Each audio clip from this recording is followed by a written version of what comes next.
rice. We strain it, and then we just throw the rice right in the middle. My mom always has this thing where she's just like, you have to get every kernel in there, like every grain. And mom saw me now, she'd be like, what are you doing? When you're cooking, you're always checking, you're always tasting. So this guy's been on for like 15, 20 minutes, you know, and we check on it. All right, guys, you have seen him everywhere. And, of course, competing on Netflix's Iron Chef, Quest for an Iron Legend. He's also been the featured cover story on Bon Appetit magazine. Please help us welcome Chef Yi Vang. How you doing, sir? Hey, good, man. Thank you for having me. Good, good, good. Now, you have an unconventional approach, and it involves nomadic Hmong cuisine. How would you describe nomadic Hmong cuisine, if you could, to somebody who's never heard it before? Yeah, so the Hmong people are an indigenous tribe in Southeast Asia. You know, we're all spread out between China, Vietnam, Thailand, and Laos, and mostly our people live in the mountains. So a lot of the food we do are very simple. It's very basic. A lot of the basis of our food is very aromatic. It's very herbaceous, but then also a lot of our protein is hung over like heat where we can like grill and smoke and stuff like that. So you know, it's something that I grew up eating. It's something that, you know, my dad actually really helped, you know, kind of fortified in me. And my mom, you know, she really helped me with a lot of learning how to make things that was resourceful using what's around you. For you, man, to be able to share that culture with so many people now, like, what does that mean to you? It means a lot. You know, one of the things that I learned really fast in my career, what I tell people is that I actually didn't want to be a cook. I guess she didn't want this, you know. It was something that I kind of knew how to do growing up. And then in high school and college, it was always a part-time job. And it's one of those, I'll keep doing this till one day I find my real job, you know. And one day what it really hit me was I realized that we could use food as a universal language to connect with people. No matter where you go in the world, no matter who you meet, we are all people that need to like to eat. We consume food.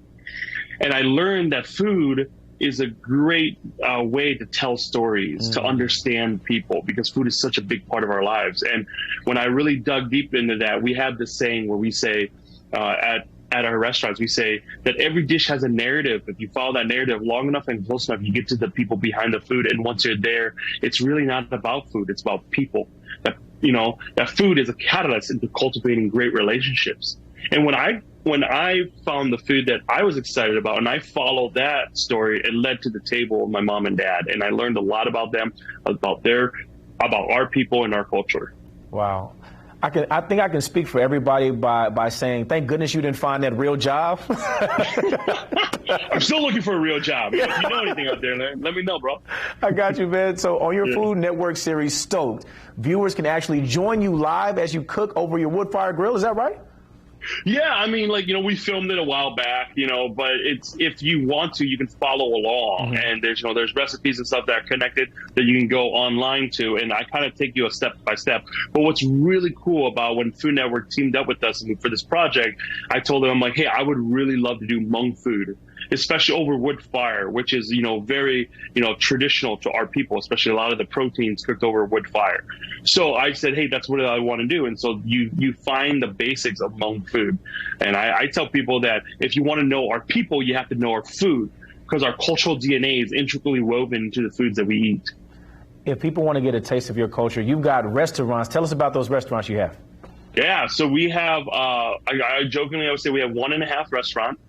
We have one in Minneapolis. They're both in Minneapolis. One of them is in this area called North Loop. It's in a food hall. It's called Union Hmong Kitchen. The other one is still being built out in Minneapolis. So we're still working and finishing that off. And like today is the last day of the Minnesota State Fair. So we had a stall in the Minnesota State Fair, which is this huge, huge fair. And we're just finishing off our last 12 days, you know.